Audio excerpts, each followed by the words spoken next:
정치평론가 이강윤의 오늘.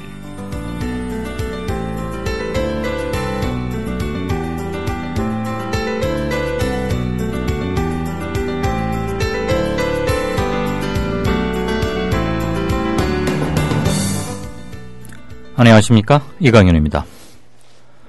1월 20일 수요일 시작합니다. 국민의당 창당 작업 중인 안철수 의원이 더불어민주당을 탈당한 신하경 의원의 국민의당 합류와 관련해서 별 문제될 게 없다고 판단한다고 밝혔습니다. 신 의원에 대해서 아직 대법원 판결이 나지 않았고 무죄 추정의 원칙에 따라 아직 유죄가 아님에도 불구하고 20대 총선 불출마까지 선언했다면서 그의 국민의당 합류에 하등 문제가 될 게 없다는 얘기입니다. 아시다시피 신하경 의원은 돈 받고 법 만들어준 혐의로 1심에서 징역 2년 6개월에 벌금 3,100만 원, 추징금 2억 1,300만 원을 선고받았습니다. 실형에 추징금 등을 감안하면 법원은 그의 죄가 상당히 무겁다고 보고 있는 겁니다. 탈당 전에 안철수 의원은 10대 혁신안을 발표하면서 부패 혐의 피기소자의 공천 배제와 당원권 정지, 부패 혐의 유죄 판결 확정 시 당원 제명까지 요구한 바 있습니다. 그런데 신하경 의원은 괜찮단 말입니까? 이현령, 비현령도 유분수지. 차라리 현직 의원 머릿수 20명을 채워 교섭단체를 만들어야 국고보조금 89억 원을 받을 수 있으니까 일단 현직 의원 입당이 최우선이라고 말하지 못하는 이유는 무엇입니까? 그게 더 솔직한 거 아닙니까? 신하경 의원과 똑같은 사건에 똑같은 혐의를 받은 더민주당의 김재윤 의원은 이미 실형이 확정돼서 현재 수감 중입니다. 곧 감옥에 갈지도 모르는 사람, 일단은 지금 의원 배지 달고 있으니까 데리고 와서 국고보조금만 받으면 된다는 말입니까? 이게 새정치고 이게 부정부패자 축출입니까? 웬만하면 비판을 삼가려 해도 도무지 앞뒤가 맞지 않으니까 차마 눈 뜨고 보기가 좀 힘듭니다. 잠시 후 시작합니다. 곰바보와 함께하는 레드향, 16브릭스 달달하게 떠오르는 레드향. 곰바보.net에서 설 명절 예약 주문 판매 중입니다. 010-8936-4705 고당도 상품을 지향하는 곰바보.net에서 만나보세요. 설 명절 곰바보 레드향으로 감사의 뜻을 전해보세요. 010-8936-4705 010-8936-4705 지금 바로 전화주세요. 대한민국 투어, 우리 국민TV 남덕수 조합원님께서 운영하시는 이 대한민국 투어. 이분이 그 20년 경력의 베테랑입니다. 이분의 어떤 경험을 여러분께서는 그냥 버스에 앉아가지고 다 빼먹는 거예요. 20년 동안 쌓아둔 그 빅데이터. 그렇죠. 버스가 이제 28인승 최고급 리무진 버스도 있고 45인승 좀 더 많은 분들이 타실 수 있는 이런 버스도 있으니까 고급진 여행도 바로 남덕수 조합원님과 함께라면 가능하다. 네. 문의 전화는요 1599-2686번입니다. 1599-2686. 버스 여행하면 2686이 딱 생각이 나네요 벌써. 네. 1599-2686번 아니면 네이버나 다음 같은 그 검색창에서 대한민국 투어 이렇게 검색하셔도 되고요. 그리고 웹사이트 대한민국 투어 한글로 쓰시면 됩니다. 대한민국 투어.kr 이렇게 검색하셔도 언제든 들어가실 수 있으니까 우리나라 국내 여행들 또 많이 애용하시기 바라겠습니다. 대한민국 투어였습니다. 네, 5시 6분 막 됐습니다. 뉴스 브리핑 받으시죠? 김일아 아나운서 어서 오십시오. 네, 안녕하십니까? 안녕하세요. 대통령이 광장에 가서 판교 테크노밸리 안에 있는 좀 공터 같은 광장이 하나 있습니다. 거기 서명대에 가서 서명한 것들 아시죠? 이른바 경제활성화법안 입법 촉구 서명이었는데 사람들 몇 명이나 어디서 서명들 했는지 이 실적을 청와대에 보고해왔다. 뭐 이런 의혹이 지금 확산되고 있는가 하면 한편에서는 또 대통령이 먼저 내가 그거 서명해야겠다.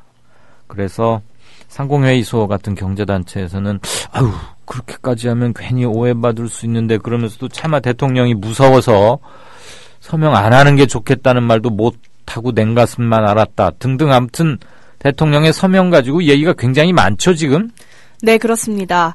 대한상공회의소가 청와대의 노동개혁 5법 등 이른바 경제활성화 법안의 입법을 촉구하는 서명운동 실적을 보고해왔다는 주장이 제기돼 논란이 예상됩니다. 이 서명운동은 대한상의, 전국경제인연합회 등 38개 경제 관련 단체가 벌이고 있는 민생구하기 입법 촉구 1000만 서명운동입니다. 박근혜 대통령이 18일 이례적으로 동참해 비판 여론이 일었습니다. 오늘 금융보험업계 종사자로 보이는 한 네티즌이 온라인 게시판에 올린 글에 따르면 대한상인은 은행연합회, 금융투자협회, 생명보험협회 등 6개 단체 소속 기업들의 공문과 입법 촉구 동의서를 보내 임직원들에게 서명을 받아달라고 요청했습니다. 이 네티즌은 회사에 물어보니 매일 대한상의를 통해 청와대로 각 회사별 동의서 실적을 보고할 예정이라고 한다며 강제 할당 서명 의혹을 제기했습니다. 네. 그는 이어 기업 인수합병과 구조조정을 쉽게 할 수 있도록 한 법안들에 직원들더러 서명을 해달라는 게 말이 되느냐고 성토했습니다. 이 네티즌이 공개한 공문을 보면 13일 대통령의 대국민 담화에 호응해 경제활성화 법안에 조속한 입법화를 촉구하기 위해 6개 금융협회는 대국민 호소문을 발표하고 범국민 서명운동을 추진하기로 했다며 회원사에 적극 협조를 요청한다고 돼 있습니다. 또 15일부터 매일 오후 4시까지 각 사에서 취합된 서명 숫자를 간단히 회신하고 오늘 오전까지 취합된 서명지 원본을 협회로 송부해달라고 요청했습니다. 이 글에 다른 네티즌들은 강제로 직원들 서명받고 이게 국민의 뜻이라고 할 것이냐, 어느 회사에선 강제로 동의를 받을 것, 동의서를 받지 않고도 조작해서 받았다고 할까봐 겁난다 등 비판 댓글을 달고 있습니다. 네. 이 촌스러운 짓거리들이 다 한 40몇 년 전 군인이 쿠데타로 집권하고 대통령이 된 뒤에 생긴 악습들입니다. 뭐 해서 실적 보고해라. 그럼 밑에 막 뭐 조작하고 뭐 하고 일은 하나도 안 합니다. 그저 그런 것들만 합니다. 그럼 일 빠리빠리 잘하네. 그 좀 뭐 출세 좀 시켜봐. 승진시켜봐. 이러고 말이죠. 전형적인 공무원들의 형식주의입니다. 그 맛에 권력 잡고 청와대에 가서 일합니다. 전화 한 통 해가지고 그거 빨리빨리 만들어 보내. 세월호 때도 보셨죠? 안전행정부 사람들 뭐 했습니까? 팩스로 그거 빨리빨리 사람 수 몇 명인가 빨리 보내란 말이야. 밑에 닭달만 합니다. 진도군청에 있는 사람은 현장에 가서 뭐 알아볼 겨를이 없습니다. 한심하기 그지없습니다. 한편 전국금융산업노동조합 이 서명운동 중단하라 이렇게 세게 요구했군요. 네, 그렇습니다. 전국금융산업노동조합은 어제 경제단체 중심으로 벌어지는 이 서명운동의 중단을 요구하기도 했습니다. 금융노조는 이날 낸 성명에서 민생법안에 대한 구체적 설명도 없이 노동계약 입법에 묻지마 찬성을 요구하고 있다며 이는 전 국민을 기망하는 대국민 사기라고 지적했습니다. 이와 관련해 대한상의 관계자는 내부적으로 서명 인원을 취합하기 위해 매일 서명 인원을 회신해달라고 요청한 것이라며 청와대와는 무관하다고 해명했습니다. 앞서 박 대통령은 이 서명운동에 동참하면서 얼마나 답답하면 서명운동까지 벌이시겠느냐며 저도 노동개혁법, 경제활성화법을 통과시켜달라고 했는데도 안 돼서 너무 애가 탔다. 힘을 보태드리려 참가하게 됐다고 말했습니다. 박 대통령의 이례적인 서명운동 동참을 두고 의회 민주주의 시스템을 무시한 처사라는 비판이 나온 바 있습니다. 네. 청와대는 입법 촉구 서명운동 동참은 대통령이 혼자 결정한 사안이다. 이렇게 공식적으로 밝혔네요. 네, 그렇습니다. 청와대는 오늘 정치권에서 박근혜 대통령의 민생구하기 입법 촉구 1000만 서명운동 동참을 놓고 논란이 이어지는 것과 관련해 대통령이 결정한 사안이라고 밝혔습니다. 정연국 대변인은 이날 춘추관에서 기자들과 만나 서명운동에 동참한 것은 대통령 본인이 직접 결정한 것인가 라는 질문에 네라고 답했습니다. 청와대의 이러한 설명은 박 대통령이 자신의 의지에 따라 입법 촉구 서명운동에 참여했다는 점을 보다 분명히 하기 위한 것으로 해석됩니다.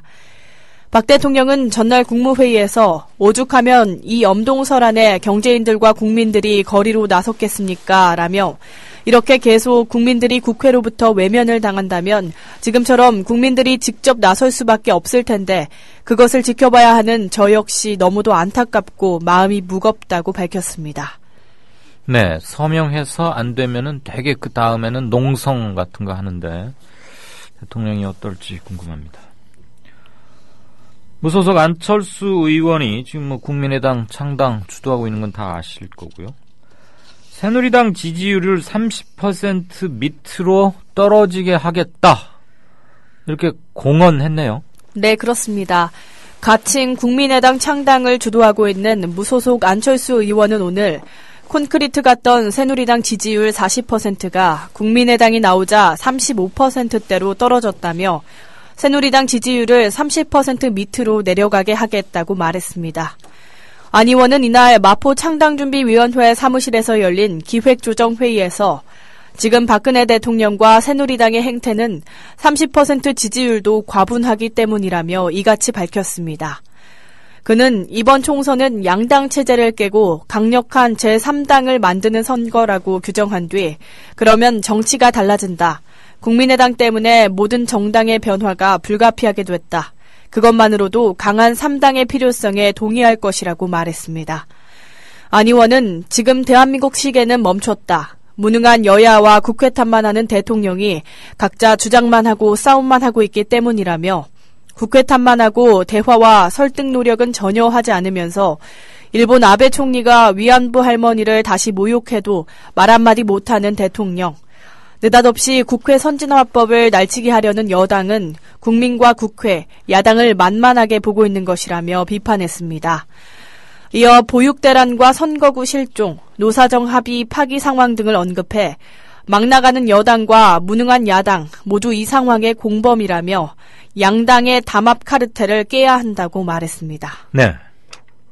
안철수 의원의 이번 선거를 바라보는 눈이 정확히 다시 한번 언표가 됐습니다. 양당 체제를 깨고 강력한 제3당을 만드는 선거다. 온갖 실정과 무단의 정치 3년째인 현 새누리당 집권, 그 새누리당을 선거에서 이기는 게 목표가 아니라 자기가 2당이 되든 3당이 되든 어쨌거나 강력한 제3당을 만드는 선거다 이 말이죠. 그러니까 새누리당 심판, 새누리당의 과반석 저지 이런 게 목표가 아니라 자신이 어디 비집고 들어가서 정치권 일각에 조그만 단독주택 하나 지을 땅 정도 만드는 게 목표다 이 말인 것 같습니다. 자, 지방의원들도 탈당합니다. 나는 잔류합니다. 행보들이 막 엇갈리고 어수선하다면서요? 네, 그렇습니다. 더불어민주당 소속 광주 전남 지방의원들의 탈당 잔류 기자회견이 이어졌습니다. 안철수 의원 측 가칭 국민의당 바람으로 바닥을 쳤던 지역 내 더민주 지지율이 반등하면서 탈당으로 쏠렸던 힘의 균형도 맞춰지는 모양새입니다. 광주 여성 지방의원 8명은 오늘 광주시의회 브리핑룸에서 기자회견을 하고 더민주와 함께 가슴 설레는 광주 정치를 만들겠다며 당 잔류를 선언했습니다. 의원들은 결정 배경에 대해 더민주의 이름으로 얻은 공적 권한만큼 책임도 막중하고 더민주는 폐기 대상이 아닌 고쳤어야 할 정당이기 때문이라며 다른 야당에서 더민주보다 나은 모습을 발견할 수 없는 상황에서 최근 더민주의 변화는 지지하고 응원할 만하다고 강조했습니다. 네. 회견에는 전진숙 광주시의원, 동서북 광산구 기초의원 등 8명이 참여했습니다. 반면 탈당한 장병완 국회의원 지역구인 광주 남구 현직 기초의원 4명과 전직 13명도 탈당하고 국민의당에 합류하기로 했습니다. 국민의당에 합류한 김승남 의원 지역구인 전남 고흥 보성군 의원들도 더민주에서 탈당했습니다. 고흥군 의회 의원 11명 가운데 장세선 의장 등 7명은 이날 고흥군 의회에서 기자회견을 하고 탈당을 선언했습니다. 보성군 의회 의원 8명 중 김판선 의장 등 6명도 이날 탈당을 선언했습니다. 이처럼 탈당과 잔류 사이 눈치 작전이 국회의원에 이어 지방의원들 사이로 옮겨가는 양상에 중앙 지방 구분 없이 시류에 편승하는 정치 행보에 대한 비판도 나오고 있습니다. 네, 대통령의 공약 파기로 시작된 건데 누리과정 예산 집행이 되지 않으면서 보육대란이 현실화되고 있군요. 유치원들이 유치원 선생님들 월급 줘야 하는데 지금 월급 못 주고 있다는 거죠? 네, 그렇습니다. 누리과정 지원금이 유치원들에 미지급되면서 그동안 우려됐던 보육대란이 눈앞의 현실로 다가왔습니다. 매월 20일에서 25일 누리과정 지원금이 교육청에서 각 유치원으로 입금돼 교사 인건비 등을 충당해왔는데 서울의 경우 지원금이 20일까지 지급되지 않아 예산 공백이 현실화했습니다.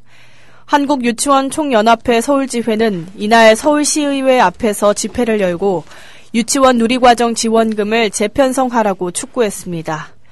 서울시교육청은 누리과정 유치원 예산만이라도 다시 편성해달라고 서울시의회에 제의를 요청했으나 의회는 수용 불가 입장을 고수하고 있습니다.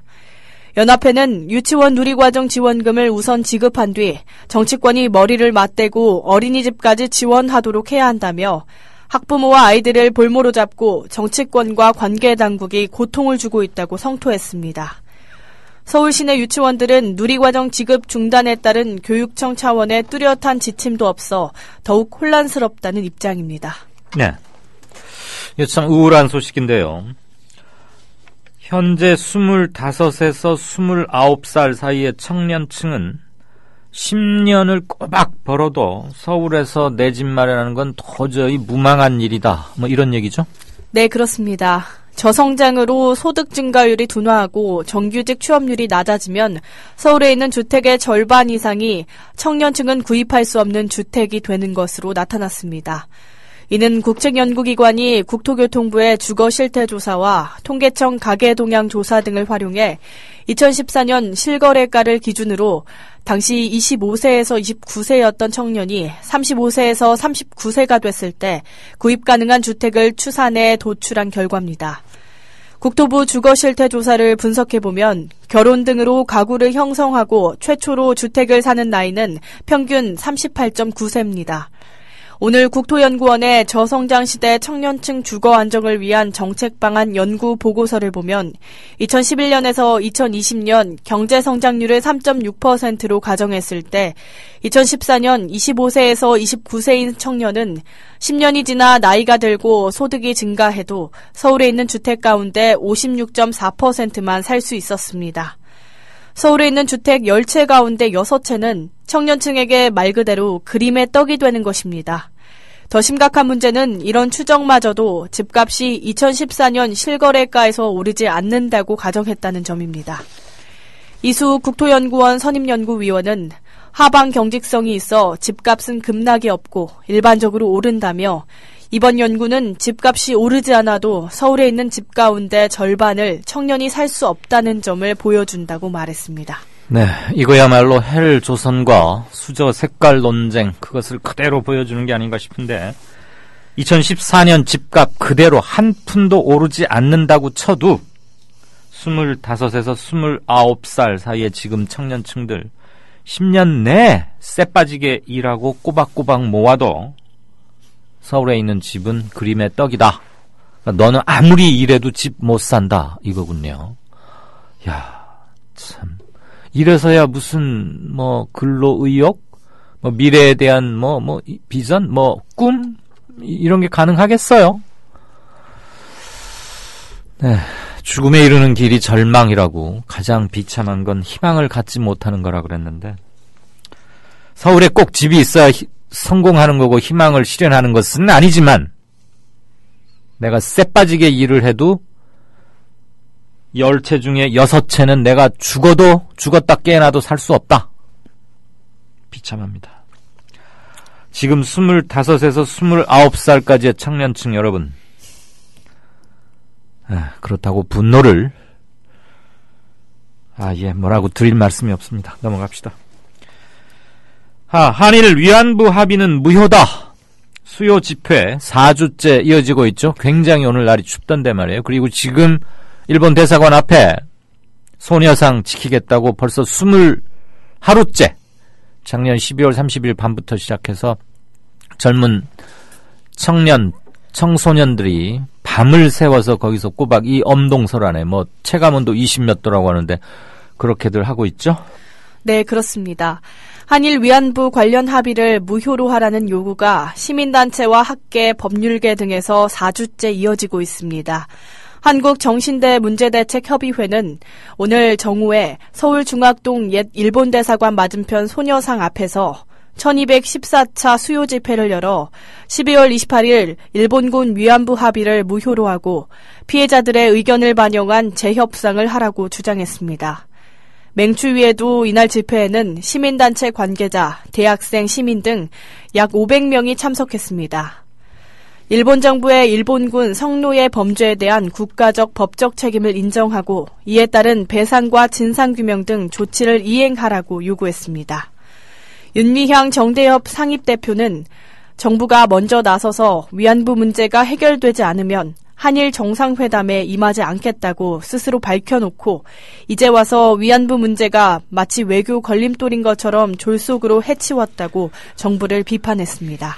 네, 강제 동원된 성노예 이렇게 좀 사용하는 어휘부터 정부가 공식적으로 바꿨으면 좋겠습니다. 하긴 그런 정도의 명확한 의미 규정을 하는 단어를 외교 관계에서 그리고 공적인 자리에서 쓸 정도의 정부면 이런 식의 한일 양국 간의 기기묘묘한 합의 같은 건 없었을지도 모르죠. 자, 부천 원미경찰서 요즘 핫 뉴스 플레이스 중에 하나입니다. 자식의 시신을 부모가 훼손했다. 그리고 냉동고에 장기간 보관했다. 그것만으로도 어마어마하게 충격적인데 국과수에서 그 아이의 시신 훼손 상태가 너무 심해서 정확한 사인을 알아내기 어렵다. 이런 얘기죠, 지금? 네, 그렇습니다. 시신이 심하게 훼손된 상태로 일부만 발견된 부천 초등학생 A군의 사망 원인이 미궁에 빠질 가능성이 커졌습니다.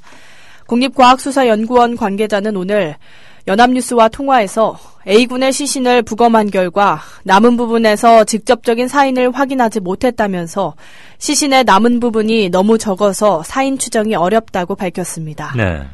국과수는 앞서 경찰의 구두 소견을 통해 A군의 머리와 얼굴 등에는 멍이나 상처로 인한 변색 현상이 관찰되며 이는 A군에게 외력이 가해져 발생한 것으로 추정된다고 통보했습니다.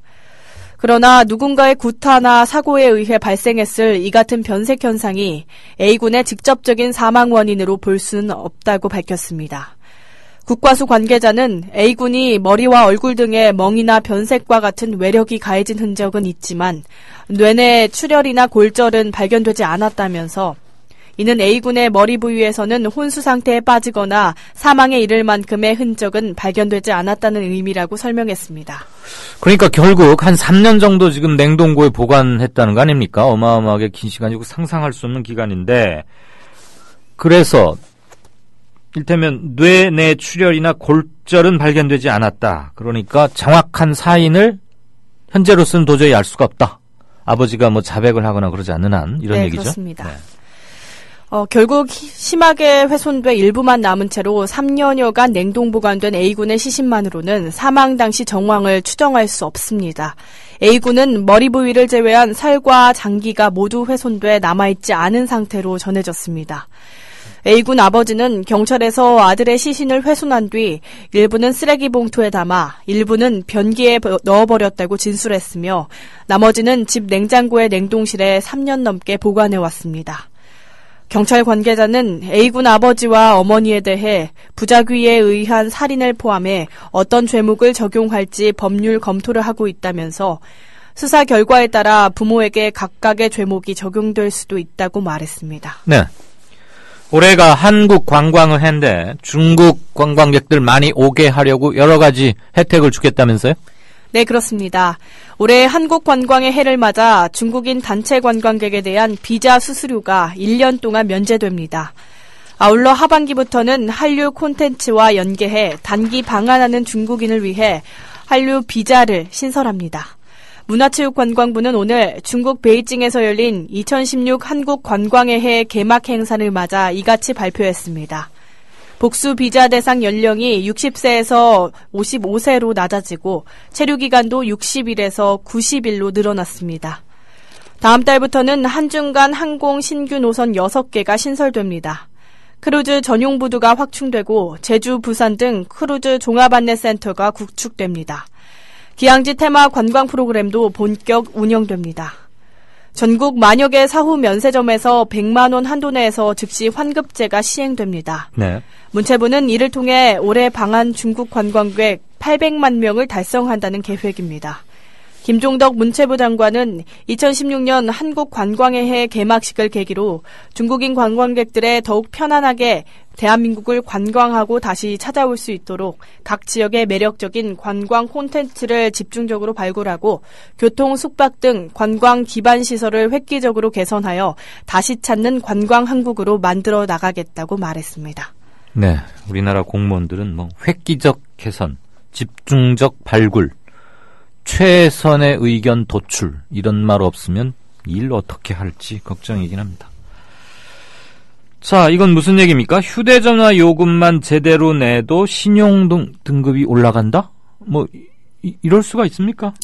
네, 금융거래 실적이 없는 사회 초년생들이 휴대전화비 등 통신요금이나 공공요금을 납부기한 내에 성실히 내면 신용등급이 올라 대출이자 비용을 절감할 수 있게 됩니다. 네. 금융감독원은 통신공공요금을 6개월 이상 성실하게 냈다는 증빙자료를 신용조회회사에 제출하면 21일부터 개인 신용평가 때 가점을 받을 수 있도록 하는 개인 신용평가 개선안을 시행한다고 오늘 밝혔습니다. 가점 부여 대상 자료는 통신요금, 공공요금, 국민연금, 건강보험료 등입니다. 거래정보 종류나 납부기간에 따라 5점에서 15점을 가산받을 수 있습니다. 통신사나 공공기관은 신용조회 회사에 납부 실적 자료를 제공하지 않으므로 본인이 직접 이들 기관 홈페이지나 사무소에서 증빙 자료를 발급받아야 합니다.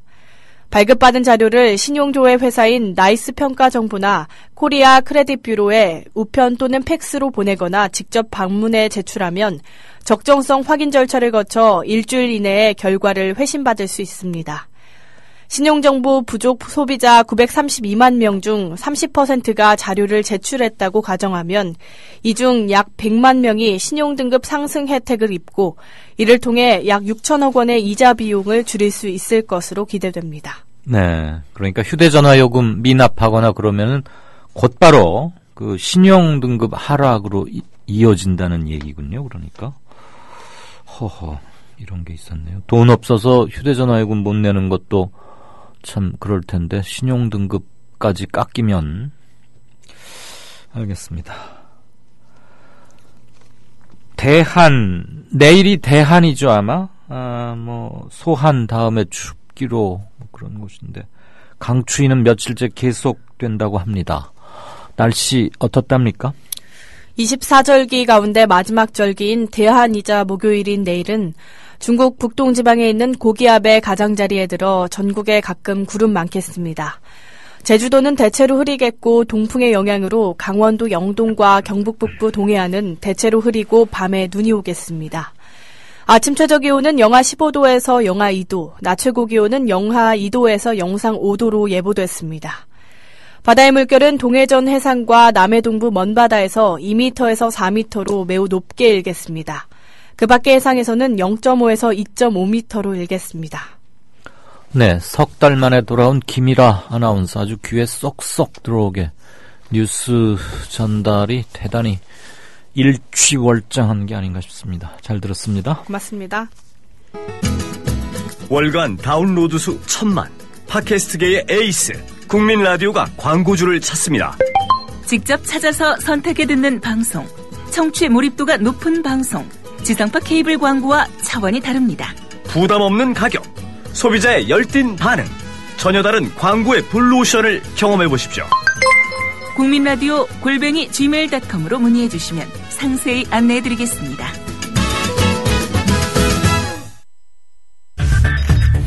이강윤의 오늘, 이제는 정가 산책으로 함께합니다.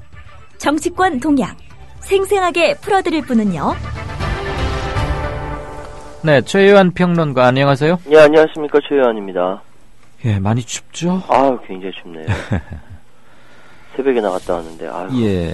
자, RN서치 여론조사 결과 나왔는데, 뭐, 민심 위반이 심각하다, 뭐, 이런 게 확인됐다, 이런 얘기죠, 지금? 그렇죠. 지금 RN서치에서, 데일리안에 의뢰해서 여론조사가 RN서치가 실시한 1월 셋째 주 정례조사입니다. 네. 일단 박근혜 대통령의 국정운영 지지율 41%, 전주 대비 4.3% 하락한 반면 부정평가가 56%로 치솟았고요. 특히 연령별로 30대와 40대의 불만이 굉장히 높습니다. 30대 83.8%, 그리고 40대 66.1%, 20대도 역시 69.5%인데요. 그러니까 젊은 층을 중심으로 부정적인 평가가 높아지면서 새누리당 쪽에서 긴장을 하는 건데, 여기에 대해서 해석은요, 왜 지난주까지 박근혜 대통령의 지지율이 북핵 실험 여파로 올랐었거든요. 네. 이것이 오래가지 않았다. 보수층이 결집을 불렀음에도 불구하고 이렇게 급전직하하는 것은 민심 위반이 심각하다라는 증거다라고 이야기를 하고 있습니다. 민심 위반 확 돌아섰는데, 예. 그 주된 원인은 뭘까요?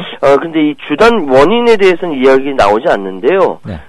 제가 추측컨대 지금 20일을 기점으로 해서요, 그 누리과정의 그렇죠. 누리과정 문제가 보육 대란이 아주 심각하게 현실화됐죠. 그렇죠. 20일을 기점으로 해서 아예 사립 유치원 선생님들 월급이 못 나가게 된 상황이 벌어졌기 때문에. 예, 20일이 오늘이에요, 오늘. 예, 그러니까 일부 사립 유치원의 지원금이 끊기는 이 상황은 20대 또 혹은 3, 40대의 특히 여성들을 중심으로 굉장히 긴장하게 만드는 거거든요. 네. 이 부분은 이제 다른 데도 있지만 누리과정의 이 문제 파국의 책임 소재에 대해서 국가가 책임진다고 해놓고서 네. 이 부분에 대해서 무책임하다라는 그 불만이 굉장히 많습니다. 아마 이 부분이 가장 크지 않을까라는 생각이 드는데요. 어쨌든 지금 대통령의 주요 지지 연령층이 40, 50대에서 긍정평가가 60%가 안 되니까 전체 지지율이 떨어지고, 특히 30대의 민심 위반 현상이 전체 지지율 하락을 견인하고 있다. 이렇게 이야기를 하고 있습니다. 네. 이 자세한 사항은요, 중앙선거 여론조사 공정심의위원회 홈페이지에 자세히 나와 있으니까 한번 확인하시면 됩니다. 요즘 이제 여론조사 전할 때 꼭 하나 더가 늘었어요. 옛날에는 플러스 마이너스 몇 프로 신뢰도 이거 그렇습니다. 하고서 또 요즘에는 선관위 홈페이지에 가면 자세한 거 있다고. 예, 지금 선거 관련돼서 이 예민한 시기이기 때문에 네. 항상 신고하고 하게 돼 있습니다. 예, 30, 40대의 불만이 아주 고조되고 있다. 이건 예. 상당히 특기할 만한 변화라고 여겨집니다. 예. 자, 다음은 박영선 의원 얘기 좀 해볼까요? 도대체 간답니까? 안 간답니까? 짐은 쌌답니까? 뭐 그렇게 꾸물꾸물한데요? 박영선 의원의 고민이 깊어지고 있습니다. 작년 말까지만 해도 독자적인 노선을 좀 걷는 모습이 보였었거든요. 그래서 내세웠던 것이 새 물결론이고요. 예. 소위 해서 극자와 극우를 배제하고 제3의 길을 걷는다라는 차원에서 새 물결론을 내세웠었는데, 전체 그림이 당이 분당, 탈당 여러 가지 이야기가 많다 보니까 자기 목소리를 제대로 안 내고 있는지 못 내고 있는지 모르겠습니다. 그런데 지금 요 며칠 사이에 더불어민주당 탈당이 그치고 사실상 김종인 선대위원장으로 인해서 이렇게 좀 안착화되는 현상이 보이니까 예. 박영선 의원이 탈당이 이번 주 중으로 최종 입장을 결정하겠다라고 얘기했거든요. 아니 언제부터 그렇게 중요한 정치인이 됐대요, 박영선 의원이? 그런데 이제 박영선 의원에 대해서 여러 가지 이야기가 많은데요. 예. 비주류 쪽에서는 그 박영선 의원에 대해서 상당히 쳐주는 것 같고요. 주류 쪽에서도 여기서 주류라고는 이야기하면 좀 오해가 있을 수 있는데, 하여튼 친문 쪽에서도 신경을 많이 쓰는 정치인은 맞습니다. 그러니까 그렇게 비중 있는 정치인이면 이럴 때 명확하게 신속하게 자기 입장을 밝히고 흔들릴만 하면 뭐든 중심을 잡고 어느 쪽이 됐든 그렇게 하는 게 비중 있고 주목받는 정치인의 덕목 아닙니까? 그래서 일각의 이런 말씀에 대해서 몸값 올리기다라는 비판의 목소리가 있는 것이죠. 몸값? 예. 왜냐하면 실제로 지금 박 의원이 지난 17일 그 김종인 선대위원장과 박 전 원내대표 회동한 자리에서 멘토라고 원래 불렸던 김종인 선대위원장이 이제 탈당 절대 안 된다. 예. 강력하게 요청하고 두 사람 사이가 굉장히 이렇게 끈끈하다고 하거든요. 예. 그러면 선대위원직을 제안했다라고 하는데요. 네. 여기에 대해서도 특별히 다른 이야기가 없었고 특히 친노 패권주의를 바꿀 의지가 있는지 본 뒤 거취를 결정하겠다라고 이미 밝혔기 때문에, 그리고 지속적인 질문에 대해서 이번 주 중으로 최종 결정하겠다라고 얘기했기 때문에 네. 아마 오늘 수요일이니까 목금 내일 모레까지는 정리가 되지 않을까. 예, 이런 생각이 듭니다. 아이고 뭐 어떻게 정리하든 그 김은 다 빠질 대로 빠진 콜라 아닌가 싶기도 하고. 제가 너무 하나요? 짜증스러워서 그래요, 이제는. 누가 간에 안 가네. 아닙니까? 예? 지겨워서 그러신 거 아닙니까? 예, 뭐라 그러죠? 문지방 양쪽에 이렇게 발 하나씩 놓고, 내가 나갈 것 같아, 들어갈 것 같아. 아이고, 찬바람 들어오니 문 닫으시오. 딱 그 말 해주고 싶구만. 자, 한국노총이 어제 노사정이 탈퇴 공식 선언했어요. 두 번째인데, 우리 최요한 평론가가 노동계약, 이거에 대해서 좀 기억해야 할 것들이라고 꼭 강조해서 말하고 싶으신 게 있다고요? 예. 네, 들어봅시다. 사실 지금 언론에서 떠들고 있는 것, 그리고 언론이라고 하면 신문까지 다 포함해서 자세하게 나오는 것들을 잘 보시면요, 책임 소재에 대한 명확하게 딱 떨어진 이야기들이 없습니다. 네. 즉, 그저 인상 비평이죠. 한국노총이 왜 같이 하려다가 파기를 선언하고 나가나, 이런 이야기 정도로 끝나는데요. 우리 국민 라디오 들으시는 우리 애청자 여러분께서는 명확하게 아셔야 될 부분이 몇 가지 있어서 제가 좀 자료를 준비했습니다. 한국노총이 노사정 대타협 합의를 파기했다. 이 부분은 지금까지 어떤 길을 걸어왔는가에 대해서 이렇게 명확하게 자기가 보여주는 것인데요. 작년 9월 15일 날 그렇게 많이 밀고 당기고 하면서 노사정 합의문이 나왔습니다. 네. 그런데 문제는 뭐냐면 9월 16일 날 바로 다음 날이죠. 합의문 나온 바로 다음 날 노동개혁 관련 5대 법안을 새누리당이 발의하기로 바로 결정을 한 겁니다.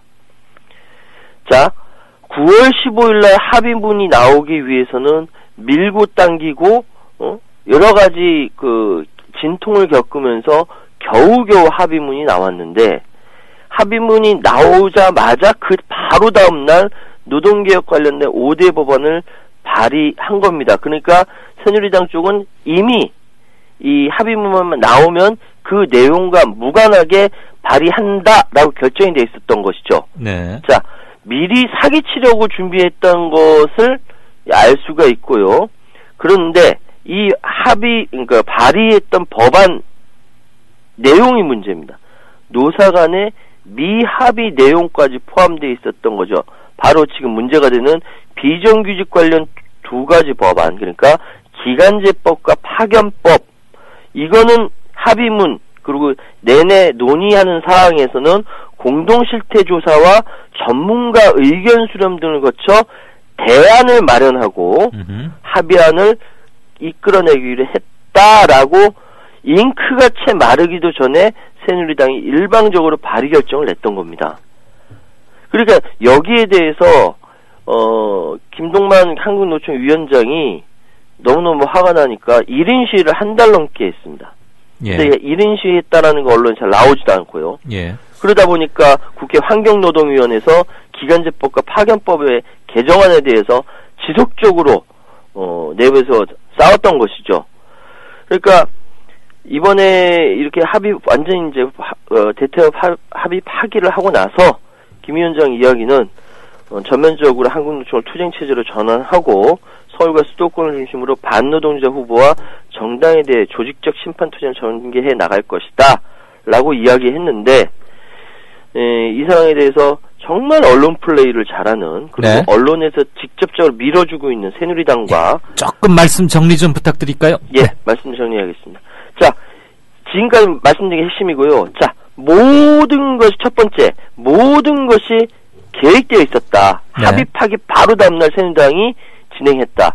두 번째, 이 모든 것이 처음부터 끝까지 철저하게 자본의 이해와 요구에 발맞춘다. 대통령이 서명한 것까지 같이 이야기할 수 있는 것이고요. 새누리당의 계급적 성격 이야기할 수 있는 거고요.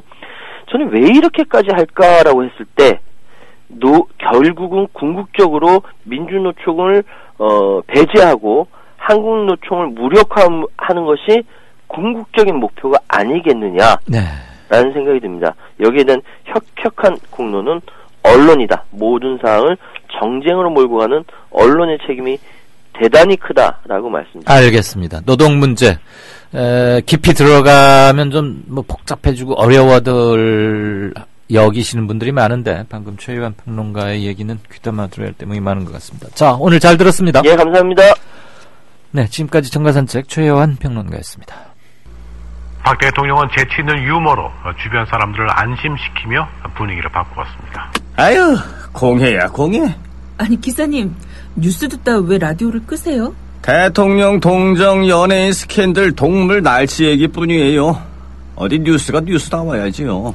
그럼 기사님 안목에서 뉴스다운 뉴스는 뭔가요?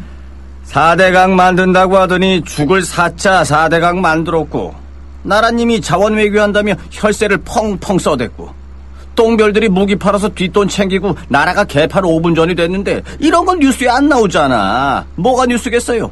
자고로 뉴스라는 거는 권력이 뭔지 알려주고 그 권력을 바르게 이끄는 거 아니겠습니까? 왜 이럴까요? 그게 다 권력자한테 장악당한 거죠. 기사님, 그래서 이런 세상, 이런 뉴스를 바꾸자고 해서 등장한 협동조합이 있잖아요. 네? 협동조합이요? 조합원이 사주라서 조합원 뜻에 어긋나는 뉴스를 만들 수 없는 그런 방송이에요. 오! 아니 거기가 바로 미디어 협동조합입니다. 욕하고 한숨 쉬는 것으로 그치지 말고 함께 희망을 만들어요. 미디어 협동조합 홈페이지 국민.tv 또는 서울전화 3144-0933으로 문의하세요.